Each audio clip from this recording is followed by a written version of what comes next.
होना भी जरूरी है। यार राहुल, कैसे हो? चलो कहीं घूमने चलते हैं। हाँ ठीक है, कहाँ चलेंगे? कहीं पहाड़ों पर? अच्छा आइडिया है। ठीक है, मैं बस की टिकट बुक करवा देता हूँ और अच्छा सा होटल भी देख लेता हूँ। ठीक है भाई, लेकिन जल्दी करो। लाइफ में इतना स्ट्रेस हो गया है कि कुछ दिन का रेस्ट तो बहुत जरूरी बन गया है। राज का शाम को फोन आता है राहुल के पास। राहुल, मैंने टिकट बुक करवा दिया है। आज शाम की ही बस है। जल्दी से सामान पैक कर लो।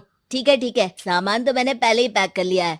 अब तो बस शाम का इंतजार है, जब हम बस पकड़ेंगे और निकल पड़ेंगे धर्मशाला की ओर। शाम को दोनों दोस्त बस स्टॉप पर मिलते हैं और फिर वहाँ से निकल पड़ते हैं शिमला की ओर। सुबह होते होते ये दोनों दोस्त शिमला पहुँच गए, जहाँ ये होटल पहुँचे और वहाँ से निकल पड़े पहाड़ों पर घूमने। राज, यहाँ पहाड़ों पर कितना सुकून है ना। दूर दूर तक सिर्फ और सिर्फ पहाड़ ही है, और घूमने आए लोग भी यहाँ कितनी मस्ती कर रहे हैं। हाँ भाई, ये तो है। चलो कुछ खा ले। दोनों एक रेस्टोरेंट पे पहुँच गए। वहाँ इनकी रेस्टोरेंट चलाने वाले लड़के से दोस्ती हो गई, जिसका नाम जितेंद्र था। जितेंद्र, तुम यहाँ कब से हो और रेस्टोरेंट खोलने का प्लान कैसे बनाया? अरे भाइयों, मैं तो यहीं का हूँ। बस बाहर कुछ साल के लिए गया था नौकरी करने, पर फिर लौट आया और अपने यहाँ ही रेस्टोरेंट खोल लिया। पिछले 6 साल से यहीं पर हूँ। अरे लेकिन जितेंद्र, एक बात तो बताओ, रेस्टोरेंट ही क्यों? कुछ और काम क्यों नहीं? और भैया, अपना तो ये मानना है कि आदमी दुनिया में कहीं भी हो, लेकिन उसे भूख तो लगेगी ही, और इसके लिए उसे खाना तो चाहिए ही। यानी ये धंधा कभी मंदा नहीं पड़ता, इसलिए ये काम शुरू किया था। लेकिन इस काम में क्या मुनाफा भी होता है या फिर बस ऐसे ही काम चल रहा है शौकियाना तौर पर? और अरे क्यों नहीं भैया, काम तो हो ही रहा है, और मुनाफा नहीं होता तो ये 10 लोगों का स्टाफ कैसे रख लेता। वैसे आप भी क्यों नहीं इस बिजनेस में हाथ आजमाते हो? हाँ, आइडिया तो अच्छा है, लेकिन हम लोग तो सिर्फ यहाँ घूमने आए हैं और हमारे पास इतने पैसे भी नहीं है। और अब पैसों की चिंता क्यों करते हो? सिर्फ 5 लाख रुपए लगाकर भी आप काम शुरू कर सकते हो। अच्छा, वो कैसे? अरे आप रेस्टोरेंट में मेरे पार्टनर बन जाइए। जो मुनाफा होगा वो आधा आधा बांट लेंगे। राज को ये सुनकर अच्छा तो लगा, लेकिन राहुल को इस ऑफर में कुछ दिक्कत लगी। उसने कोने में ले जाकर राज को समझाना शुरू किया। अरे राज, पागल मत बन। हम सिर्फ यहाँ घूमने आए हैं, ये ऑफर के चक्कर में क्यों पड़ रहे हो? कुछ काम शुरू ही करना होगा तो दिल्ली में शुरू करेंगे, यहाँ शिमला में क्यों? अरे बेवकूफ, दिल्ली में 5 लाख रुपए में कौन सा काम शुरू करेंगे? यहाँ शिमला में इतने कम पैसों में काम शुरू कर लेंगे और 1 साल में मुनाफा लेकर वापस भी चले जाएंगे। ओहो, अरे भाई, तुम्हें जो करना है करो, लेकिन मैं इस बिजनेस में तुम्हारा साथ नहीं दे सकता। याद रखो, हम यहाँ सिर्फ घूमने आए हैं, कोई बिजनेस करने नहीं। और इस जितेंद्र पर वैसे भी मुझे ज्यादा भरोसा नहीं हो रहा है। अरे तुम्हारी यही तो दिक्कत है, तुम्हें किसी पर भी भरोसा नहीं होता, लेकिन मुझे तो है। मुझे पता है कि इतने कम पैसों में मुझे जितेंद्र अपना बिजनेस पार्टनर बना रहा है। अरे लेकिन क्या गारंटी है कि पैसे लेने के बाद जितेंद्र तुम्हें बेवकूफ नहीं बनाएगा? अरे मुझे तो है, मैं कुछ नहीं जानता। मुझे सिर्फ ये पता है कि जितेंद्र मेरे बारे में ज्यादा ना जानते हुए भी मुझ पर कितना भरोसा कर रहा है। मुझे तो लग रहा है कि इसके पीछे उसकी मंशा ठीक नहीं है। बाकी तुम्हें जो ठीक लगे वो करो। मैं तो आज शाम की ही बस से वापस जा रहा हूँ। ठीक है, तुम चले जाओ, लेकिन याद रखना कि आज के बाद मुझसे कभी बात करने की कोशिश मत करना। राहुल गुस्से में वहाँ से चला जाता है। दूसरी ओर राज और जितेंद्र साथ में मिलकर काम करने लगे। राज ने अपने घर से 5 लाख रुपए ये कहकर लिए कि जल्द ही वो 2 गुने पैसे कमाकर 6 महीनों में लौटा देगा। कुछ दिनों बाद, भाई जितेंद्र, तुमने 5 लाख रुपए तो ले लिया है, लेकिन काम में बहुत तेजी नहीं दिख रही है। अरे भाई, काम में थोड़ा समय लगता है, चिंता मत करो यार। हाँ वो तो ठीक है, लेकिन मेरे पैसों का तो कुछ हिसाब दो। कहाँ लगा है तुमने? अरे बड़े आए पैसों का हिसाब मांगने वाले। वो तो शुक्र मनाओ कि इतने कम पैसों में मैंने तुम्हें काम पर रख लिया है। क्या कहा? तुमने मुझे काम पर रखा है? अरे मैं तो तुम्हारा बिजनेस पार्टनर हूँ। बड़ा आया पार्टनर बनने वाला। औकात देखिए अपनी। 5 लाख में रेस्टोरेंट खरीद लिया है क्या? ऐसा है तो मेरे पैसे वापस करो, मुझे तुम्हारे साथ काम नहीं करना है। अरे पैसे कैसे, वो सब तो काम में लग गए। अब तुम्हें वापस जाना है तो चले जाओ, कोई पैसा नहीं मिलने वाला है। राज को अपने साथ होने वाले धोखे का एहसास हो चुका था, लेकिन तब तक देर हो चुकी थी। उसे अपने दोस्त राहुल की याद सताने लगी, जिसने पहले ही आगाह कर दिया था कि इस बिजनेस में धोखा है, लेकिन अब तो देर हो चुकी थी। राज को अब कोई रास्ता नहीं सूझ रहा था। जितेंद्र भाई, मेरे पैसे वापस कर दो ताकि मैं लौट जाऊं। मुझे अब तुम्हारे साथ कोई काम नहीं करना भाई। ये सुनते ही जितेंद्र अपने कुछ साथियों के साथ राज पर टूट पड़ा और उसकी जमकर पिटाई कर दी। राज बेहोश हो चुका था। जब उसने आंख खोली तो उसे अपने सामने पूरा परिवार, पुराना दोस्त राहुल भी दिखा। सभी को देखकर राज की आंख में आंसू आ गए। राहुल, मुझे माफ कर दो। अगर समय रहता मैं तुम्हारी बात मान लेता तो आज शायद ये दिन ना देखना पड़ता। अरे शुक्र मनाओ कि जान बच गई। वो तो भला हो एक आदमी का जिसने मुझे फोन कर दिया था, तभी तुम्हारी जान बच सकी। मुझे माफ कर दे दोस्त, तेरी सलाह ना मानकर मैंने बड़ी भूल की है। अरे अरे भाई, मेरे हाथ मत जोड़ो। बस ध्यान रखना कि अच्छा दोस्त आपको हमेशा अच्छी सलाह देता है, इसलिए दोस्तों की सलाह पर ध्यान देना चाहिए।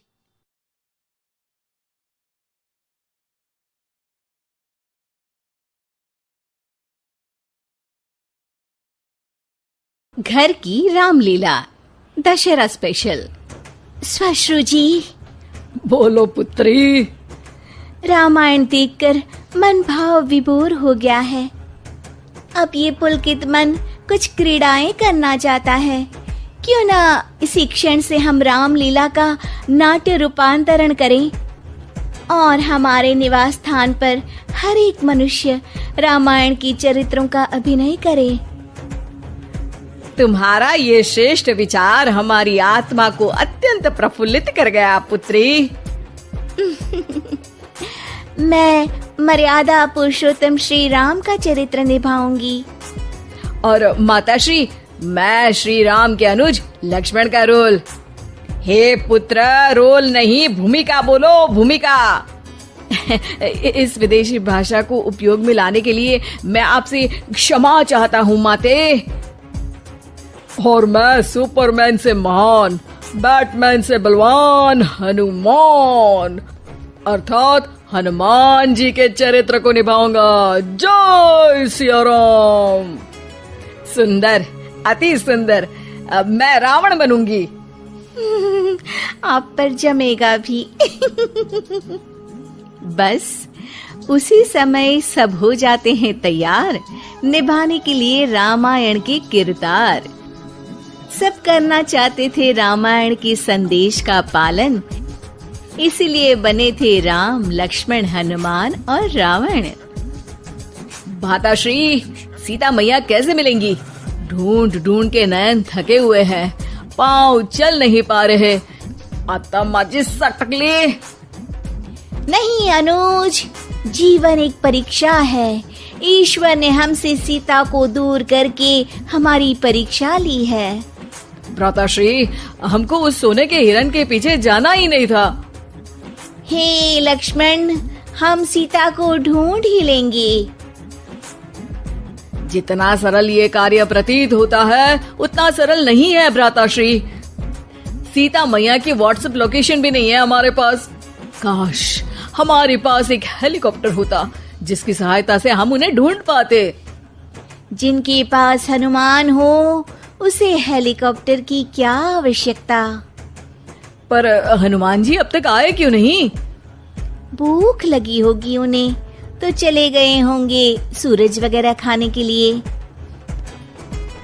अरे वो देखो हनुमान जी। जय सिया राम। प्रणाम प्रभु। सीता मैया का पता चल गया, वो अशोक वाटिका में बैठी हैं लंका में। श्रीलंका के लिए तो पासपोर्ट बनेगा। नहीं लक्ष्मण भैया, नर और नील नाम के 2 इंजीनियर मित्र हैं हमारे, उनसे कह के बढ़िया आराम सेतु बनवा दिया है। हमारी पहुंच ऊपर तक है।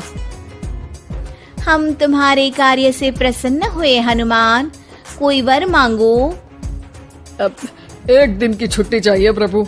वो थोड़ा ऑफिस का काम है तो अभी मुझे अपने असली रूप में आना पड़ेगा और काम निपटाना पड़ेगा। जी हनुमान जी ससुर जी, आप काम कर लीजिए। पर आप चिंता ना करें भगवान, मैं आपको लंका में जरूर मिलूंगा। हाँ हनुमान जी, आपको लंका जो जलानी है थोड़ा समय का ध्यान रखेगा, वरना लंका की आग पे पानी फिर जाएगा। घर में 1-2 दिन की बात होता है रावण और हनुमान का संवाद। ससुर है हनुमान, सास बनी है रावण, बहू और बेटे बने हैं सिपाही, गुस्से में है दशानन। लंकेश, इस वानर ने पहले तो बगिया के फल खाए, फिर वाटिका उजाड़ दी। अब आपके लिए मिक्स फ्रूट जूस कैसे बनेगा? हाँ, ये वानर बहुत नॉटी है। अरे नॉटी नहीं, चालाक बोलो। हाँ, ये वानर बहुत चालाक है महाराज।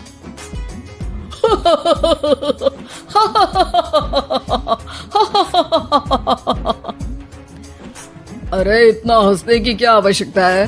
हमने कोई विनोद की बात तो की नहीं, कोई चुटकुला तो सुनाया नहीं। अरे मैं हंसमुख हूँ वानर। हैं? लोग तो बोलते हैं कि तुम दशमुख हो। अब मैं वो भी हूँ। अब ये बताओ कि बगिया तुमने क्यों तोड़ी?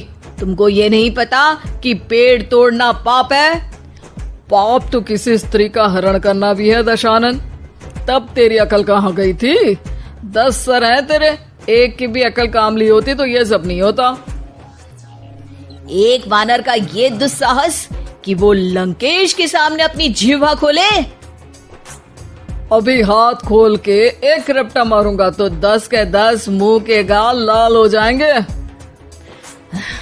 अब तुम मुझे क्रोध दिला रहे हो। तो क्या चॉकलेट दिलाऊं तुझे? तुम्हें पता भी है कि तुम किस महान योद्धा से बात कर रहे हो? नहीं पता। मैं योद्धा से बात कर रहा होता तो जरूर पता होता। अब तुम भरी सभा में मेरा अपमान कर रहे हो वानर। अरे जिसका कोई मान ही नहीं उसका अपमान कैसे करूंगा? वाह वाह, क्या डायलॉग मारा है हनुमान जी। वाह वाह, क्या डायलॉग मारा है हनुमान जी। ए, तुम लोग मेरी तरफ से खेल रहे हो या इसकी तरफ से? चुपचाप खड़े रहो वरना पगार काट लूंगा। हे दशानंद। हाय हनुमान। अरे मूर्ख, हेलो हाय करने नहीं आया हूँ। मैं कह रहा हूँ कि हे दशानंद, अभी भी समय है। सीता मैया को श्री राम को लौटा दे और उनकी शरण में चला जा, वरना तेरे प्राण कोई नहीं बचा पाएगा।